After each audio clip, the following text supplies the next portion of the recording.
standing here today, unfortunately, for the last several days, with a lot of sorrow in my heart.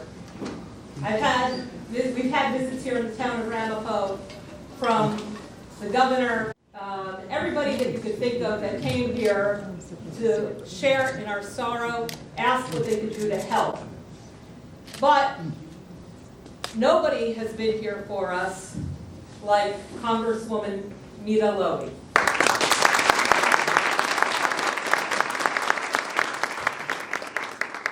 I promised her I was going to share a very short story before I introduce her to you, which brought this home for me. The day after the tragic event, all of us here in the town of Ramapo were scrambling to make sure that we could do whatever we could for the family, for the rabbi, for the other victims, and for anybody else who was feeling the pain of our community. I took approximately 1 hour to do the thing that comes first in my family. I have 10 children who grew up in the town of Ramapo. I took the moment to drive my son to the airport to go back to Los Angeles. And on the way to that airport, he said to me, I have to make a stop and pick up the garbage bag and put my car seat in so that it doesn't get ruined. So we stopped at the exit before John F. Kennedy Airport. And as he got out of the car, for the first time in my life, I heard him say, I have to take my yarmulke off. That is unacceptable, certainly in the state of New York, definitely in the town of Ramapo, but it shouldn't take place anywhere in the United States of America. And that is why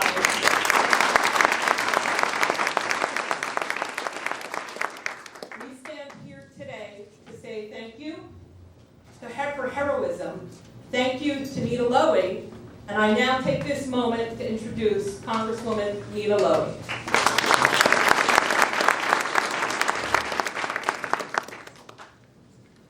Thank you, Mona. Thank you to all of my colleagues who are here. Mona did such a good job with her introduction. You will hear in a short moment from my dear friend, the head of the American Jewish Committee, who was so anxious to come up to share thoughts with you, because through our many phone calls, we have all experienced the terrible pain of this horrific incident. I just might share with you some personal observations. I grew up in the Bronx, New York, not far from the Yankee Stadium. My brother and I played in the parks. We took the subway. We went to school either by bus or subway. Never for one moment, as a member of Young Israel of the Concourse, who went to Hebrew school, never for a moment did I ever think, oh my goodness, look over there, look over there. I never felt any concern at all. So I must say, as a member of Congress, as one of the organizers of our caucus, which is bipartisan, Republican and Democrat, Caucus on Anti-Semitism, did I think that we have to increase our work with an intensity that I never felt before. And it's not just in our community. My colleagues have discussed what happened in Pittsburgh, here, there. I'm not going to go through all the other horrific stories. But here we are in my congressional district. And it pains me to even think that people are afraid to walk the streets, afraid for our kids to go to school. What kind of a world are we living in?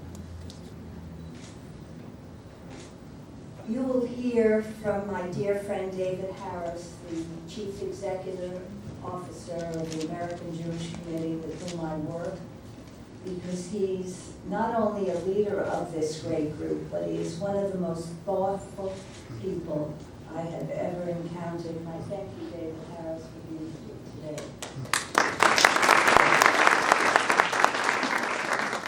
Most important, I, at the outset, want to highlight Yosef Gluck's heroism.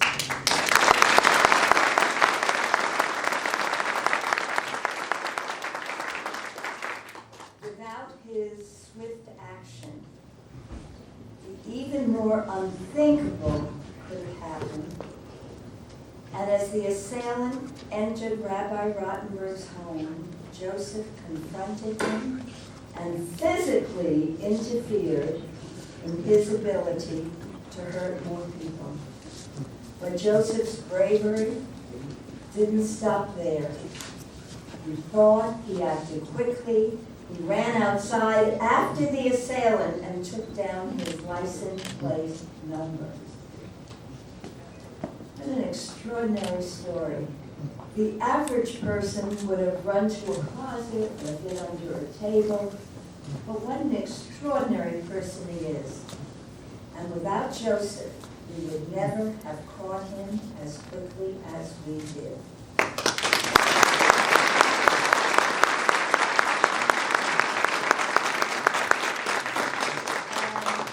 In recognition of your bravery, in the face of such hatred, I would like to present you with this certificate, which I think I left with my staff someplace here. There is a certificate here to award you. Well, I'm going to congratulate you, but I'm not sure where the certificate is. You have this, oh, there's the certificate.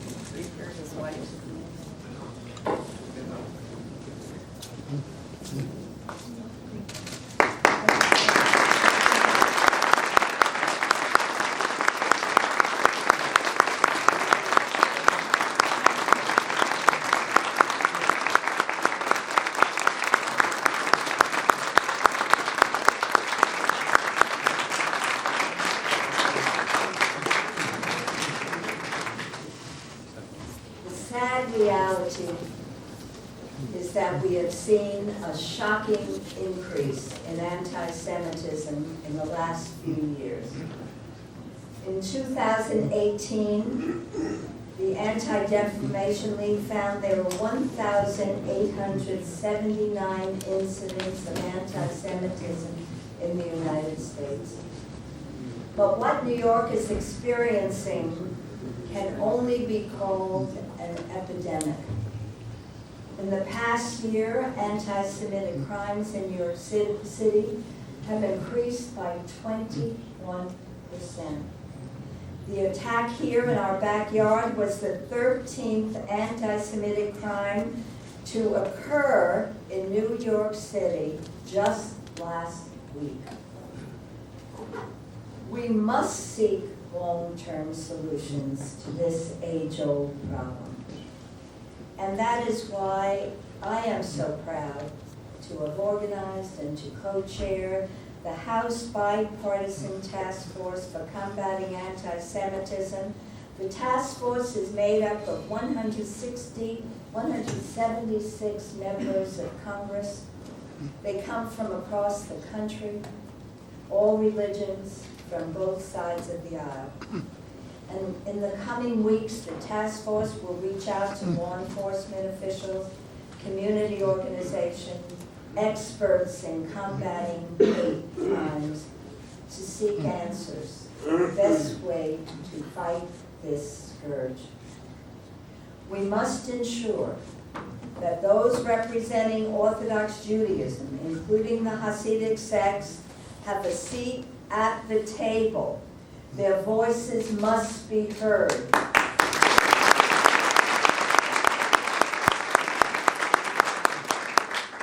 And as chair of the House Appropriations Committee, I have fought long and hard to increase vital security funding like nonprofit security grants and target hardening assistance. And we have to work to ensure that these funds are directed towards effectively protecting our communities. And in fact, in 2018, I established a nonprofit security grant program for those outside of the UASI regions. And the most,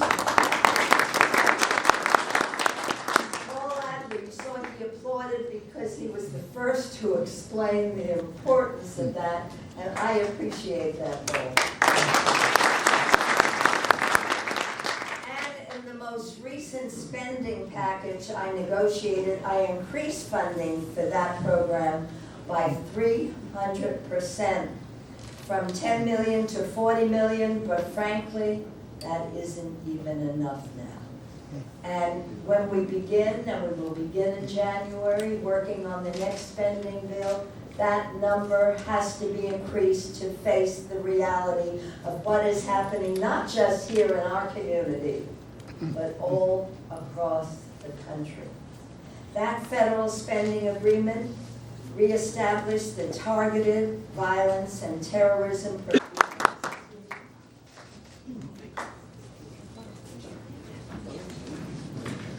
Good afternoon, ladies and gentlemen, and thank you, my dear friend Nita Lowey. Thank you to all the local and state officials who have been so responsive since Saturday night's tragedy. I stand before you having been a family member of a family that has been the target of multiple sources of anti-Semitism over the years. My mother was a refugee from Stalin and Soviet anti-Semitism. My mother was a survivor of the Shoah, of the Holocaust as well. My father was a survivor of the Holocaust. The Nazis and the communists tried to kill my parents and my extended family. Fortunately, in our case, they failed. My wife was a refugee from jihadists in her native Libya, where a Jewish community no longer exists. My father, my mother, and my wife all came separately to the United States with one abiding belief that this country was different, that this country would afford them the equality of opportunity and the equality of protection that they had been so desperately missing in their previous lives. They also taught me the very basic Jewish notion of Am Echad, of one people. The very basic Jewish notion of Kol Yisrael Aravim Zeh Lezeh, all Jews are responsible one for the other. And it's those abiding beliefs in America and in Jewish solidarity that have driven me throughout my entire life, and that brings me here to Ramapo today in solidarity with all of you, in honor of Yosef Gluck and his heroism, and in appreciation to all those who have stood up in support and solidarity. I'm here on behalf of the American Jewish Committee to say one thing. An assault on a Jew anywhere is an assault not only on Jews everywhere, it is an assault on America.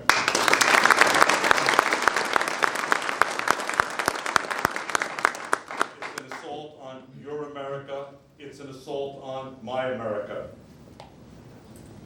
People need to understand that anti-Semitism is a disease that begins by targeting Jews. But ultimately, its goal is to destroy the fabric and fiber of democracy and pluralism and mutual respect, which are the foundations of what this country is meant to be about. The fight against anti-Semitism, whether here in Monsey or Ramapo, or on the streets of Manhattan and Brooklyn, or whether in Charlottesville or Pittsburgh or Poway, or whether across Europe and elsewhere in the world, has to be a collective fight, not just of the Jews, but of all people of goodwill who understand our mutual dependence on one another to build solid, enduring, resilient, democratic societies. And that's why I stand with you, we stand with you, we stand together because your fate is our fate, Our destiny is intertwined with your destiny. Thank you, Yosef Gluck, for showing us what courage and bravery is all about, how to respond.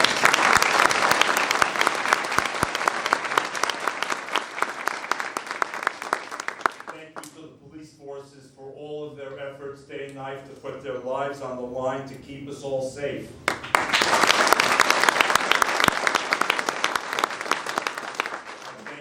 Political leaders, whether here in this county, across the state, or across the nation, who have said enough, enough.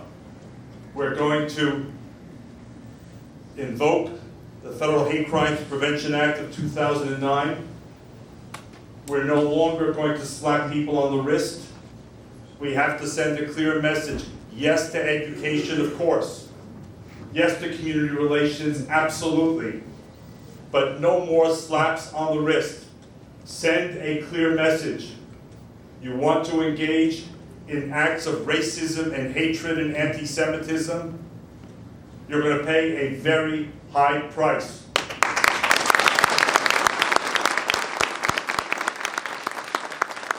And one last thing. I want to thank the Hasidic community here, not only for their resilience, but for demonstrating the power and strength of Jewish identity.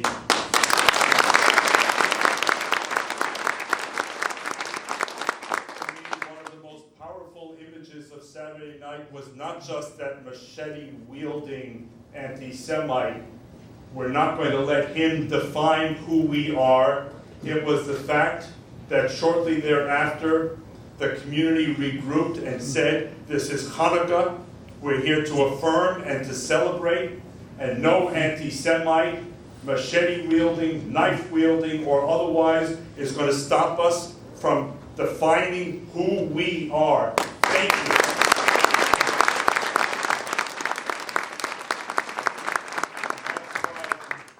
The American Jewish Committee has just launched a social media initiative that will culminate on January the 6th. With a very simple theme, Jewish and proud. We want all Jews, everywhere, of every interpretation, of every denomination, to stand up tall and proud and brave and say, we are Jews, we are proud, we are Americans, we're all in this together. Thank you.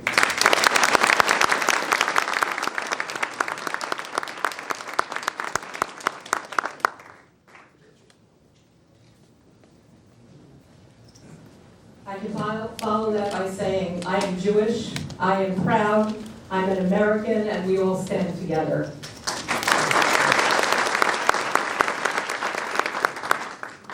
From the words of our governor, this was domestic terrorism which will not be tolerated. Nothing makes me prouder than to be able to introduce at this point in time somebody who dedicates 24 hours a day, 7 days a week, to this town, to this community, and to all of those of us in the town of Ramapo that can stand up and say, we're proud to be residents of the town of Ramapo. I'd like to introduce at this point Supervisor Michael Speck. Thank you, Mona. Good afternoon, everybody. I'd like to start out by thanking Congresswoman Lowey and David Harris for coming to join us and join and support our community, and for leading the fight against anti-Semitism at all times. This moment is a sad moment, but it's also a proud moment for us in the town of Ramapo. It's sad because of the horror of Saturday night's attack and the pain still felt by the victims and by the entire Ramapo community. But it's a proud moment because of the actions of Yosef Gluck, whose actions inspire all of us. About Joseph and what he did that night. I think Joseph is a very modest person. He's not somebody who seeks the spotlight, but he's somebody who found the right time and the right place to come forward and act heroically. Joseph is a lifelong resident of Monsey. He's 32 years of age. He's a man of courage who thought of everyone else before himself. He's a humble person who knew one thing. He had to save everyone else around him. He single-handedly deterred the perpetrator of that attack from harming more people. He brought a young potential victim, a child, to safety. He lured the stabber out of the home. He set himself up as a target to deter him from attacking other people in the room. He seized a table and used it as an improvised weapon to fight off this vicious attacker, forcing him to flee the house. And remarkably, he had the presence of mind throughout all of this to accurately take down, record in his mind the license plate number and description of the vehicle in which the person drove away. And because of that, that individual was apprehended in under 2 hours.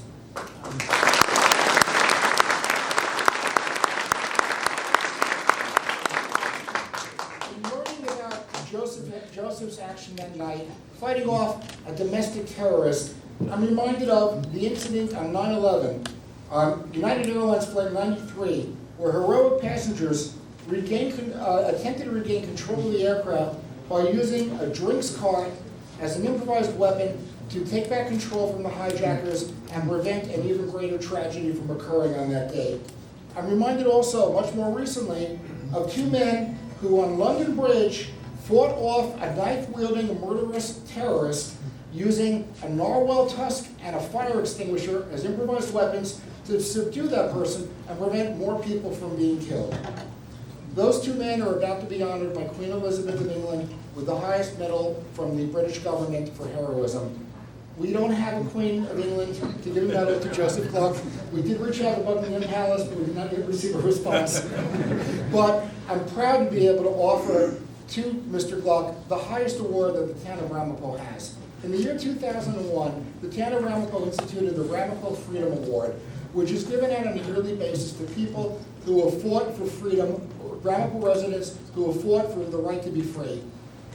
It was done to commemorate initially the victims and survivors of the terrorist attacks of both 1993 and 2001 on the World Trade Center.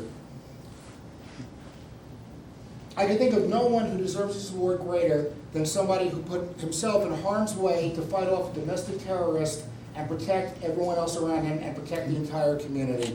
I'd like to this time first call up my fellow town board members who are with us today, Yehuda Weissmandel, David Waninu, and Michael Rossman, so that we can present to Mr. Gluck the Ramapo Freedom Award.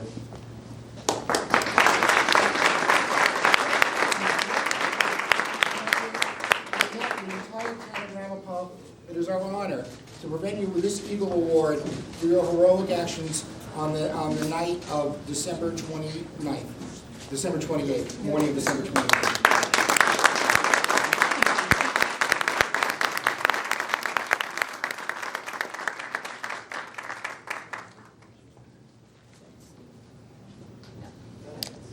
Please. I think one word was missing till now, and from all the speakers till now. Thank Hashem. Thank the one Almighty, thank God for all the miracles that He showed us that night. If I don't know, I stated it a couple times in the media. If the attacker would have come 5 minutes earlier, the room was packed. There was nowhere to run. If it would have come 5 minutes later, it would only be women and kids in there. There would be no one there trying to protect them. He came just in the time that there were enough people there to fight him off. And thank God there's no fatalities there. God should help. I fear there are. There's one guy that still needs a lot of prayers. But we still need to remember to pray to God and thank Him for everything that He showed us, all the good things that He showed us through this darkness. And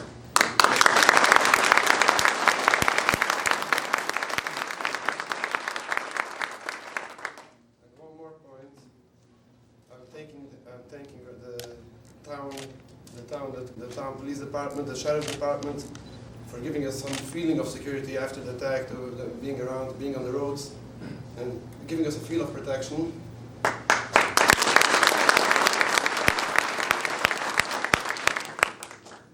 But I'm thanking God for making us stronger now after the attack, and giving us a feeling of protection 24 hours a day since we were born until we die. He is the one that's protecting us, and the town gives us the feeling and helps us out to have the feeling that we're protected somewhat. But the only one protecting us is God, and that's what we all want. That's what I want to say.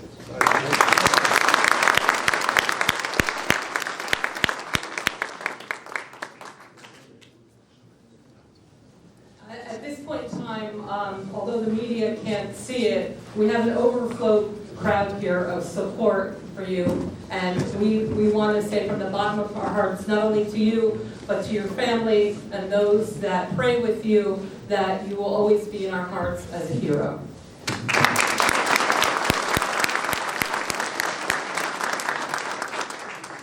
No better representative of what the town of Ramapo's community stands for, certainly in the Hasidic community, but actually also in the secular world. At this point, I'd like to introduce the mayor of the village of New Square, Mr. Izzy Spitzer. First of all, I'd like to acknowledge here, unfortunately, we know that we call the Holocaust survivors. That's a very known title. We have in this room here today the shul survivors. There's a full crowd here with our survivors of Saturday night.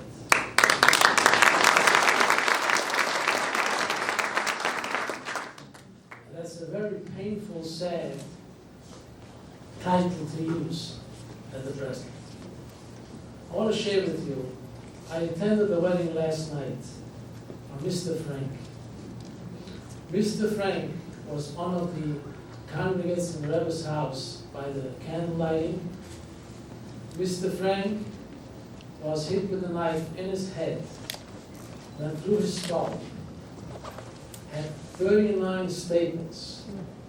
Then he was struck with a machete into his heart. Luckily, by a miracle, he was saved. His cufflinks was a little protection. It reached his heart and only made a scratch. I attended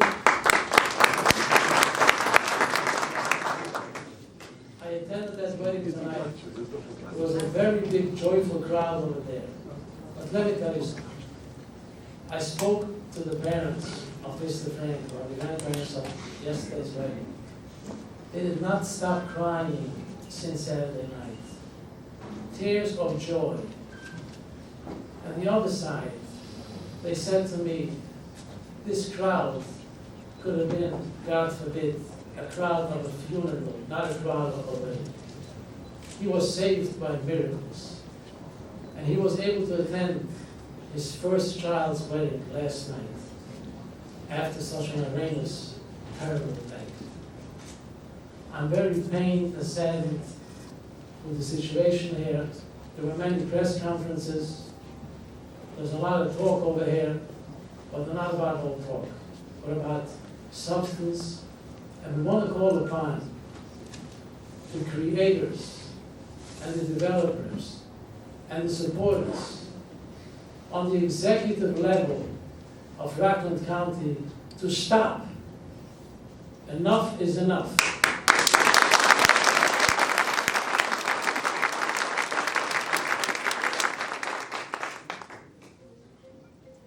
We as community leaders, as elected officials, we've done anything we can to unite and to try to build coalitions, to have private meetings, public meetings. As I said yesterday to our Attorney General, Tish James, I pled guilty when I was not guilty. Took blame, tolerance, all for one reason, to be able to unite and build.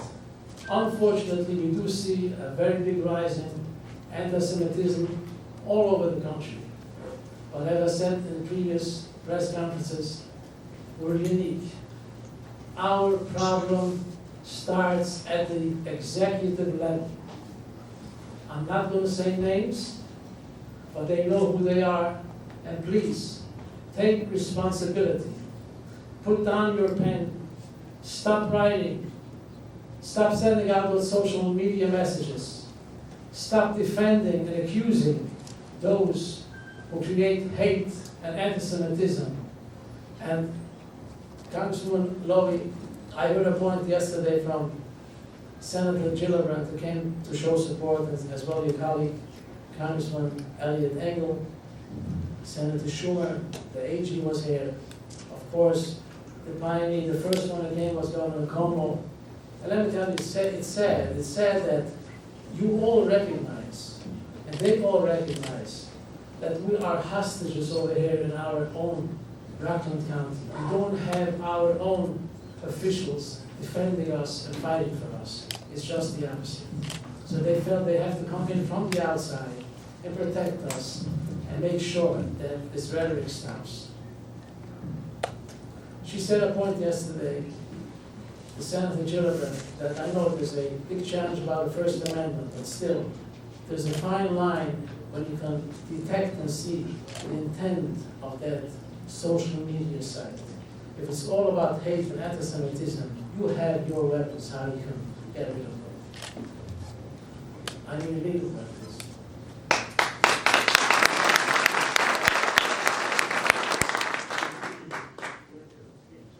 We want to thank you all for your support. And this is not just going to finish here with press conferences, talk. We're going into action. We're in action, and we're going to finish our mission. We're going to stop the hate and the anti-Semitism from the executive level on.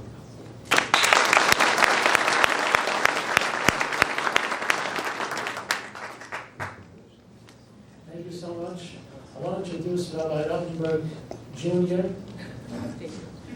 who is going to do a blessing and prayers for the struggling survivor who needs a big Yeshua and needs to be healed from his wounds.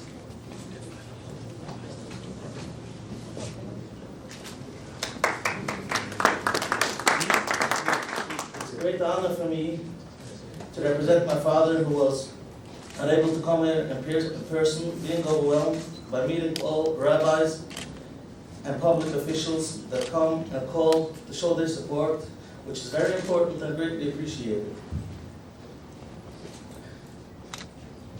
And more importantly, dealing with all victims and their families and traumatized children.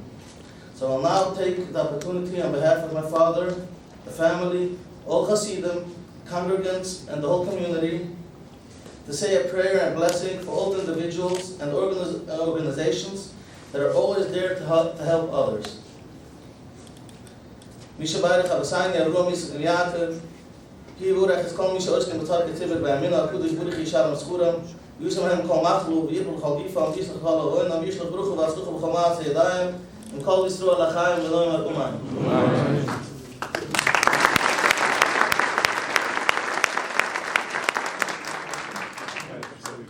Thank you.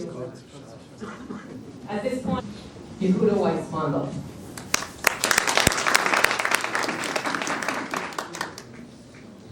Good afternoon. Thank you, Congresswoman Lowey, for joining us here today.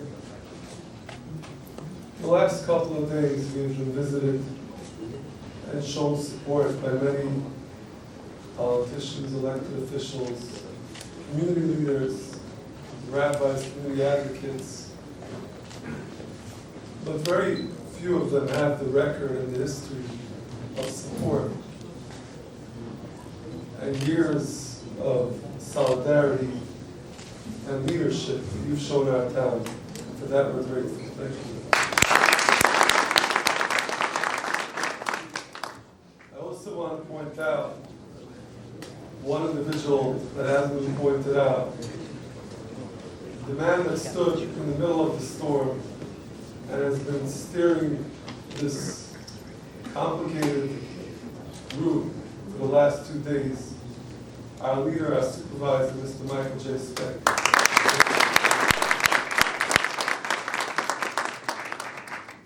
I've been rewinding the tape for the last 2 days and looking back and trying to figure out,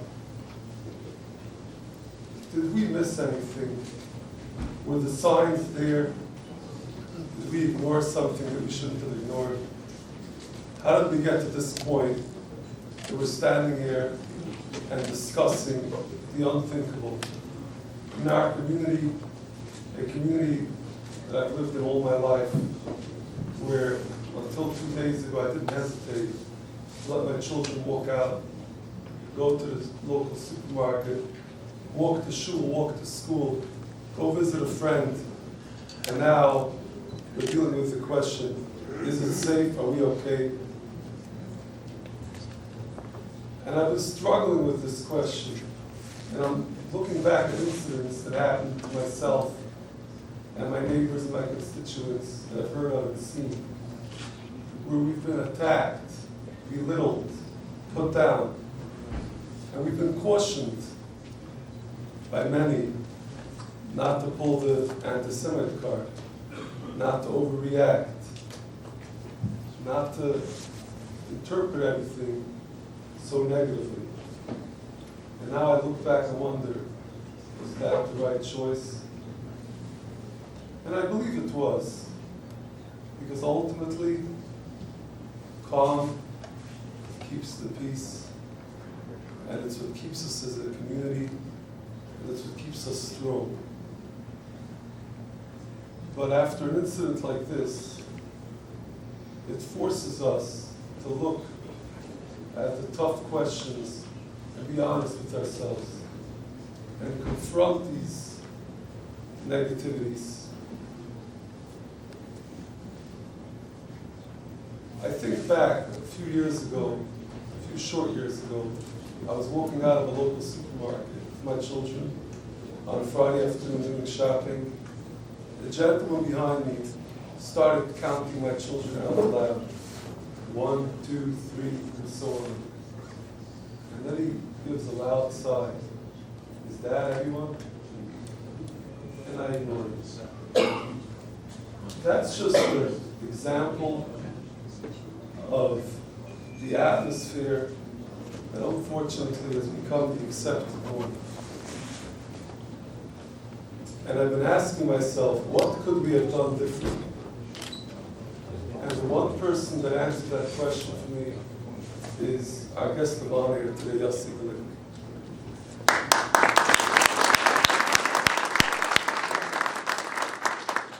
Yossi didn't hesitate. He didn't think. He acted. He saw hate. He saw danger. He dived into the pool, and he did what he needed to do. And I fast forward this tape, and I look forward 2 months, 6 months, a year or two. What is this community going to look like for our kids? And the last few days have been very difficult. We've been making tough decisions, a lot of uncertainty. My wife calls me. Our son wants to go to the supermarket to buy a bottle of milk. And I let him walk down the block. My daughters are going to school on the bus. And they get on the bus. Is there security in our schools? Is there security in our shuls? Are the streets safe? Is anywhere safe? And one thing to me is certain. We, as the elected officials of this town, will work very hard and be very vigilant and continue to do what we need to do to keep this community, this safe community, the community that we can all be proud of. We can live together side by side and send our children out at all hours, go to the supermarket, spend time with our neighbors, and we can't go it alone. There's a lot of resources that unfortunately we need and we have to have in order to make that a reality. And I urge our elected officials, locally, on the county level, the state level, all the way up to Washington. Congresswoman, I'm going to turn to you because you're here today. You have a history and a background bringing those needed resources to our community, to our state and beyond. And we appeal to you today. As a father, as an elected official, as a resident of this community, we need your help. We can't do this alone. We need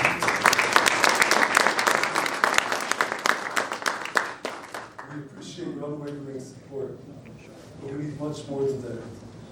We need funds, we need resources, and we need the laws on the books that will enable our lawmakers to do what needs to be done to protect us, our children, and our future. Thank you very much, and Happy New Year. It would be remiss of all of us if we did not recognize the unwavering efforts, dedication of our first responders that are here.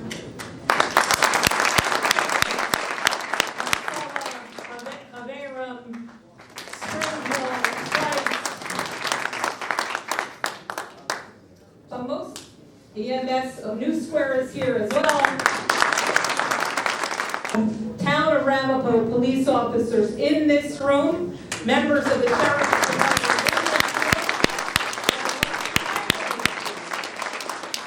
I can tell you firsthand that if it was not for those first responders, miracles of Hanukkah may not have occurred.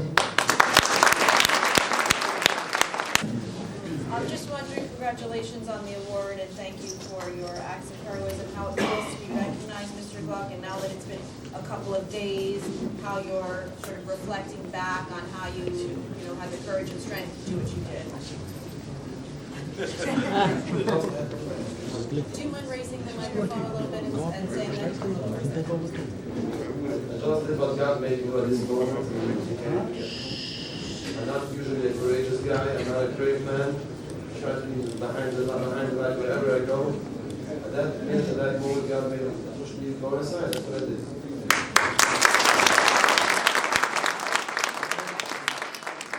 Photo that you were keeping, like the broken table that was thrown at the attacker, I think. Sort of, maybe you put a menorah on it. Can you talk a little bit about that, why that was important to you?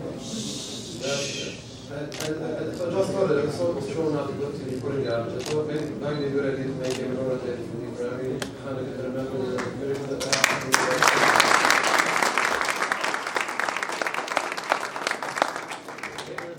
I told the rabbi that I'm doing something about this menorah for many years. It's not maybe it's menorah to fit anymore on it, so I wanted to do it.